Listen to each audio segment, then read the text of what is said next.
Hey guys, welcome back. And yeah, I was thinking what should we talk about? So I have several topics and today we're gonna talk about Fibonacci.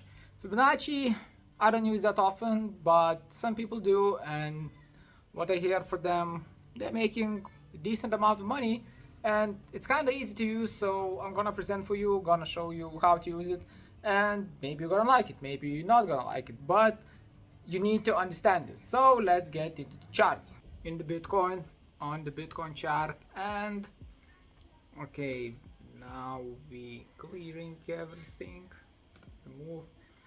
And Fibonacci, you're gonna be able to find here, somewhere here. No, I'm not using that much. Look, second row, Fib retracement, yeah? And what you're doing, you're basically looking for highest points and the lowest points of the recent movement. And the recent movement was here, yeah?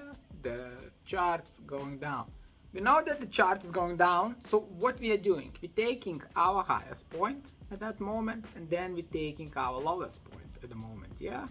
So this is our highest point of the movement, and this is our lowest point of the movement.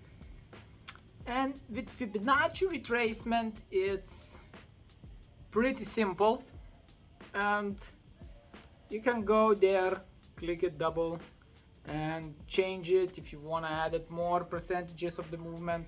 But basically, from 0 to 1, the whole movement, yeah? And what people do, what traders do, we have the whole movement, yeah? There has to be valid retracement, you know? It was a downtrend, so the chart's supposed to go a little bit up, yeah? And in this case, it's 50%. Then you have the price in the zone from 0 to 50%. You can start looking for confirmations. You can start looking for the short positions. Yeah, so for example, the chart is going like that. We have a retracement and the market is doing something like this. Yeah, it's starting to go up a little bit to check everything is good, and the Bitcoin is starting to move something like that. So what traders do, there is a simple solution. They just enter into trade at 50%. You know, you can do that also, and putting your stop loss above your highest point. That's the point, you know, to save the capital. And what you're doing, you're targeting not 100%, not the one, because now you have one-to-one risk reward, which is you're targeting 173%, or maybe you can go even lower. There is 2 to 2. I think I was targeting 267, something like that. You can change it if you want. You can add it 2.67, yeah, something like that, yeah. And putting your take profit, for example, right here. And it's simple approach, yeah, that's for sure. And look at the trade. It's basically 1 to 4.3 risk reward, which is amazing. It's happening not often, but still this is one of the theory and one of the tools people using. And we can check some examples. We can go a little bit back and try to find something for us. You know, look, we have a high, yeah, the market is going up a little bit, going down, going up a little bit, and now we're waiting, yeah? We have a huge fair value gap, yeah? Entering here, it's a little bit bullshit, you know? So what we are doing, we entering with Fibonacci. We are waiting for the 50%, yeah, which was here. In the simple terms, yeah, you can enter the trade at 50%, yeah? Putting your stop loss below the VIX and giving 1-to-1, for example, and you have an amazing trade, yeah?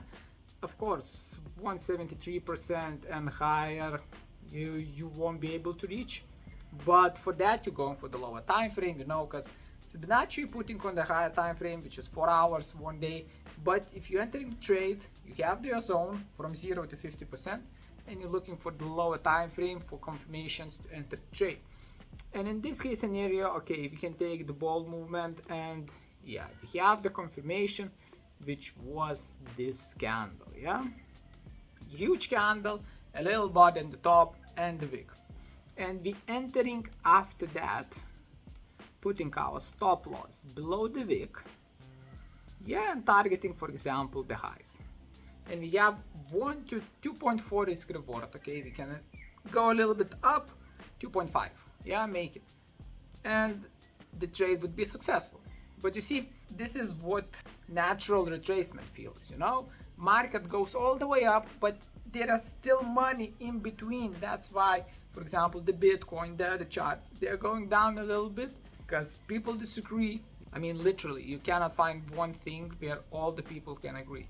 That's for sure. And in this case scenario, you can try to use it, Fibonacci, but what I'm telling you, if you have the uptrend, you're waiting for it to drop, and then you're looking for the long position.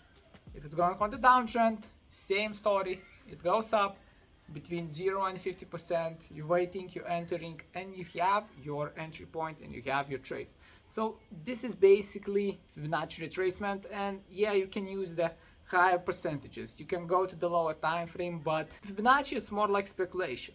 It's one of the technical analysis tools. So yeah guys, Fibonacci is Fibonacci. You can use it, you cannot use it.